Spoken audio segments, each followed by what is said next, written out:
দুই সপ্তাহের যুদ্ধবিরতিতে সম্মত যুক্তরাষ্ট্র ইরান টোল দিয়ে হরমুজ প্রণালী দিয়ে চলবে জাহাজ, জাতিসংঘ ও বিভিন্ন দেশের স্বাগত। যুদ্ধবিরতিকে যুক্তরাষ্ট্রের পূর্ণ বিজয় বলছেন প্রেসিডেন্ট ডোনাল্ড ট্রাম্প। ইরানের সামরিক বাহিনীকে হামলা বন্ধের নির্দেশ মোস্তফা খামেনির।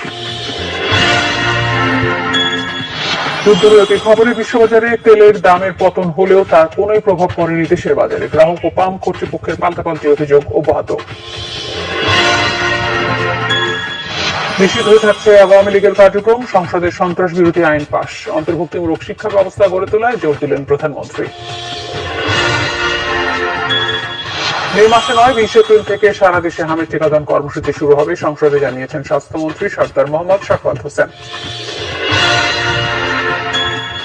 দেশ জুড়ে হামের প্রকোপ কমছেই না, গুরুতরদের চিকিৎসা দেওয়া হচ্ছে আইসিইউতে।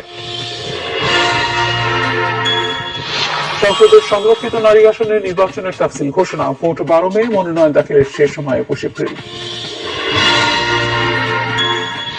পরিবেশ ও জলবায়ু সংকট মোকাবেলায় তরুণ প্রজন্মকে যুক্ত করার আহ্বান জানিয়েছেন তথ্য ও সম্প্রচার মন্ত্রী জহিরুদ্দিন স্বপন। খাগড়াছড়ি সদর উপজেলায় দুর্বৃত্তদের গুলিতে ইউপিডিএফ প্রশিক গ্রুপের এক সদস্য নিহত হয়েছে।